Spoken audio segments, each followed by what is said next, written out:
Vsak od nas je našel eno čisto hudo cesto za svoj avtomobil in tale se mi zdi ravno pravšna za Kaskado, ker je bolj odprta in široka. Kaskada namreč ne mara tako zaprtih ovinkov kot MX-5 in DS3, zato pa dejansko tudi nima tekmecev v svojem razredu. V bistvu je ustvarila svoj razred in v teoriji bi morala biti prav uspešnica.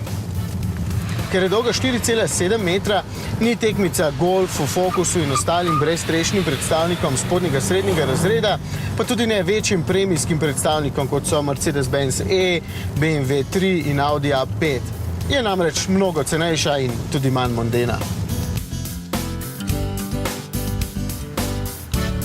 Vroče pa ni na 2 urah višine. V bistvu se mi zdi zelo super, da lahko kar s ključem odpiram in zapiram streho in tako prezračim avtomobil, dejansko še preden se vanj usedem. Seveda jo lahko odpiram in zapiram tudi med vožnjo do hitrosti 50 km/h, vse skupaj pa traja približno 17 sekund. Ampak zaenkrat naj bo kar odprta.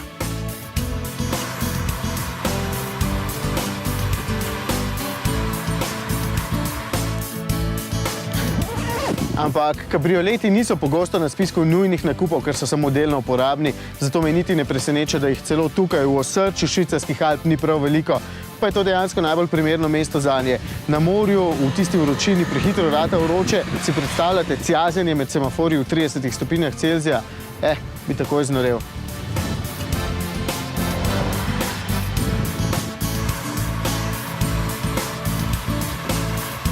Če vas Kaskada spominja na Astro, vam povem, da je v bistvu bolj insignija, ker je tole kar zajeten kos pločevine in zato med tokratno trojico najmanj suveren v zavojih. Ampak tako zelo udoben, podvozje je lepo uigrano, ta dva sedeža pa sta ergonomsko perfektna, hlajena, kar je super. In Kaskada še zelo, zelo dobro izgleda, zlasti, ko jo boste zagledali v zračnem ogledalu, boste sigurno rekli, wow. Pravzaprav so mimoidoči pogosto kazali na njo in samo na njo, ko smo si pripeljali v kakšno mesto. Razen, če sem jim bil jaz tako všeč. Tudi to je možno.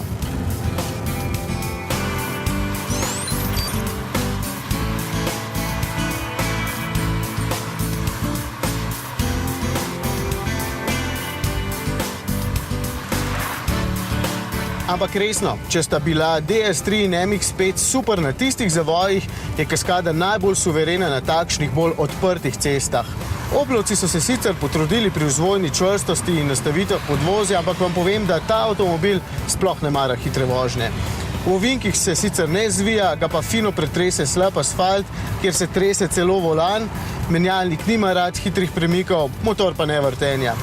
To je avto za uživanje, zato se mi zdi sploh brez veze, da ima športno podvozje.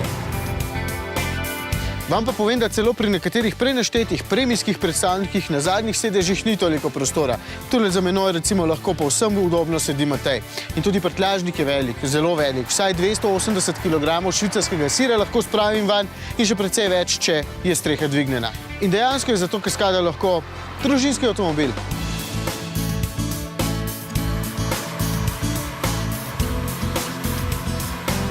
Edino, kar me pravzaprav moti pri uživanju z vetrom v laseh, je veter. Tega je preveč, tudi če imam nameščeno vetrno zaščito in dvignjena vsa stekla. Pri 80 km/h že kar konkretno piha, po moje zato, ker je zaščita nameščena preveč zadaj in se zrak ob meni že kar fino meša. Na srečo ta problem lahko hitro rešim in dvignem streho, platneno seveda, ker mora pravi kabriolet imeti platno. Tale je doplačilna, akustično izolirana in stane dodatnih 290 €, ampak jo vzemite. Tako dobro tesni, da bi skoraj pozabil, da ni trda. Nobenega piša, vetra ali drugih zvokov ne pride skozi. V bistvu je tako, če boste odmislili, da bi se s Kaskado radi vozili hitro, bo vrhunska. Prostorna, presenetljivo udobna, brez škripanja tule notri, na ta zaslon boste videli tudi v najmočnejšem soncu, skratka zelo prijetna. Le motor se mi zdi povprečen, sploh ker je povsem nov. 125 kW ponudi s pomočjo turbine, ampak ni ne posebej živahen. Isto kot DS3 Cabrio je sicer lažji, ampak občutno bolj dinamičen, predvsem pa motor ni varčen. Ves čas se peljemo lepo, pa zahteva 9 litrov na 100 km.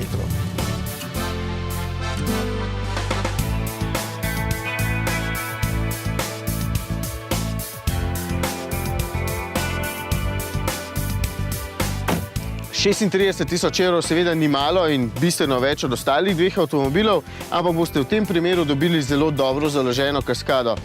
Priporočam, da vzamete parkirne senzorje in zadnjo kamero, ker je tole velik kos avtomobila, ni pa treba vzeti opozorilnika za vozilo v mrtvem kotu, ker se nam sploh ni mogoče zanašati.